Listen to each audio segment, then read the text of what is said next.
Good Morning Business. C'est une nouvelle forme de crédit à la consommation. Le paiement fractionné est en train de se développer rapidement. Il permet de payer des achats en 3 ou 4 fois, notamment les achats en ligne. Mais il suscite déjà des inquiétudes, on va en parler, face au risque de surendettement. Avec nous, Jean-Pierre Vibou, directeur général de Onebank. Bonjour, merci d'être en duplex. Une opération importante a été annoncée. Square, le groupe américain spécialisé dans les règlements numériques, qui vient de racheter l'Australien Afterpay Limited. C'est un spécialiste du paiement après livraison. 29 milliards de dollars. Le montant de cette transaction donne une idée de la taille de ce marché et de son potentiel au niveau des consommateurs. Oui, c'est clair qu'on voit que les valorisations sur les acteurs du marché sont très importantes. Parce que, évidemment, c'est un marché, et dans le domaine financier, ils ne sont pas si nombreux que ça, en forte croissance. C'est un marché qui progresse de l'ordre de 30% par an. Et donc, on voit effectivement qu'il y a des valorisations très fortes. C'est un marché qui se concentre aussi, même si de nouveaux acteurs issus de la tech arrivent. Mais on voit bien que le marché se concentre aujourd'hui, oui. Alors vous êtes un acteur de ce marché, vous proposez chez Onebank des paiements fractionnés en 3 ou 4 fois jusqu'à 1 000 €. Comment ça fonctionne et surtout quels sont les frais ? Alors, ça fonctionne de façon très simple puisqu'on va faire 3 ou 4 prélèvements à partir de votre carte bancaire. Donc, c'est extrêmement facile de souscrire à ce type de paiement fractionné. Et c'est un point important parce que vous savez que les e-commerçants sont très sensibles à leur tunnel de conversion. Ils ne souhaitent pas rajouter des moments qui pourraient perturber ce tunnel de conversion. Donc, il faut que ce soit extrêmement fluide à souscrire pour pas finalement freiner les ventes des e-commerçants. Alors c'est très simple, donc on prélève 3 fois, un premier prélèvement et ensuite chaque mois un nouveau prélèvement en 3 ou 4 fois. Les frais sont très limités. En 3 fois, c'est 1,45% du montant par mois. Donc, vous voyez, c'est quelque chose de très, très limité. D'ailleurs, nous, on limite ces frais à 15 € pour un 3 mois et à 30 € pour un 4 fois. Donc, voilà, c'est un montant de frais très peu élevé. Très souvent, d'ailleurs, le e-commerçant prend ses frais à sa charge, ce qui fait que le 3 ou 4 fois peut même être gratuit pour le client. Vous souhaitez élargir ce paiement fractionné, c'est-à-dire ?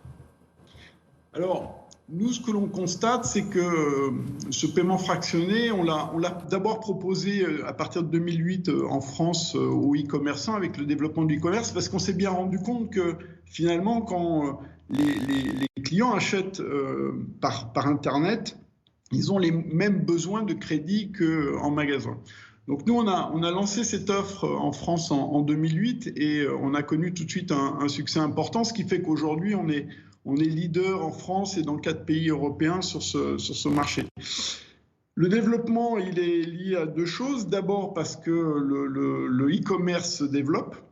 Naturellement, on voit grosso modo chaque année, les ventes sur Internet progressent de 10%. Alors évidemment, avec la pandémie et l'accélération des ventes sur Internet, bien, ça a tiré encore plus le développement du paiement fractionné. Ce que l'on constate aussi, c'est pour nous un levier de développement, et aujourd'hui on est les seuls à le proposer, c'est que finalement les clients nous disent mais ce que vous me proposez sur Internet en payant 3 ou 4 fois avec ma carte bancaire, c'est tellement pratique que je voudrais avoir le même service en magasin. Et nous, on a développé aussi notre offre en magasin, et c'est aussi pour nous un levier de développement important, c'est-à-dire d'avoir cette offre multicanal, à la fois sur Internet et en magasin. Aujourd'hui, on est présent dans 10 000 points de vente rien qu'en France. Donc, vous voyez, le développement se fait d'une part parce que les ventes sur Internet se développent, et puis aussi parce que ce marché, ce service se développe aussi en magasin. Ce qui est important aussi de constater, c'est que si aujourd'hui les grands e-commerçants sont équipés d'une offre de paiement fractionné, d'ailleurs on est présent chez 40% des plus gros e-commerçants français, on voit aussi que les e-commerçants de plus petite taille qui ne sont pas encore équipés cherchent à s'équiper de cette offre parce qu'aujourd'hui elle est devenue vraiment incontournable. Est-ce que il y a 2 consommateurs sur 3 qui utilisent ce service, donc c'est un vrai besoin pour les e-commerçants. Est-ce que vous comprenez les inquiétudes des autorités européennes qui pointent un risque de surendettement et qui aimeraient étendre les contraintes du crédit à la consommation au paiement fractionné ? Alors, je les comprends, il faut simplement bien comprendre les choses. D'abord, ce paiement fractionné, c'est un crédit qui est très court, hein, vous l'avez compris, en 2 mois ou en 3 mois, puisqu'il y a immédiatement un premier prélèvement et ensuite 2 ou 3 prélèvements. Vous savez, le surendettement, c'est la plupart du temps des accidents de la vie. Et le risque d'accident de la vie sur un crédit aussi court, il est quand même très faible. Nous, le constat que l'on fait, c'est que sur le paiement fractionné, c'est vraiment sur ce type de crédit qu'on a les taux de risque les plus faibles, y compris sur le surendettement. Donc moi, je ne pense pas que le paiement fractionné soit un élément accélérateur du surendettement, bien au contraire. D'ailleurs, souvent, il se substitue au crédit renouvelable, qui est lui plus compliqué parce que moins maîtrisé dans le temps par le client. Là, quand le client fait un paiement fractionné, il sait qu'il en a pour 3 fois ou 4 fois. Donc nous, le constat qu'on fait, c'est que ce n'est pas du tout un élément accélérateur du surendettement. Le sujet, c'est qu'aujourd'hui, sur ce type d'offres, arrivent des acteurs qui sont non régulés, c'est-à-dire qui sont non-établissements de crédit. Donc, ils ne vont pas consulter les fichiers de clients en impayés, qui ne vont pas consulter les clients en surendettement. Et donc, aujourd'hui, on a 2 types d'acteurs. Ceux qui sont issus de la banque, issus des établissements de crédit, qui respectent l'ensemble des contraintes liées au crédit, y compris nous, par exemple, on affiche le TAEG pour le client, lorsque c'est le client qui paye les frais du crédit, du paiement fractionné.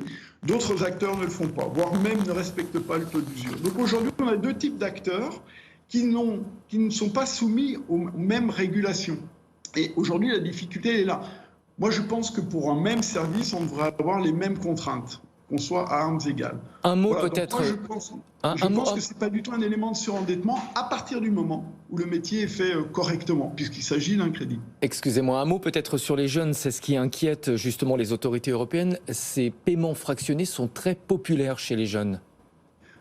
Alors le constat qu'on fait, c'est que en fait, la répartition des utilisateurs du paiement fractionné n'est pas tant vers les jeunes que ça. Nous, on voit que l'ensemble de nos clients l'utilisent. Je vous le disais, on a à peu près aujourd'hui, parmi les consommateurs en Europe, 2 clients sur 3 qui utilisent ce service. Et quand on interroge ces clients, 1 sur 3 nous disent qu'ils voudraient l'utiliser plus souvent. Donc, ce n'est pas forcément spécialement utilisé par les jeunes. Moi, le constat que je fais, c'est que c'est un service qui répond aux besoins de tous. Merci beaucoup. Jean-Pierre Vibou, directeur général de Onebank. Merci pour votre éclairage.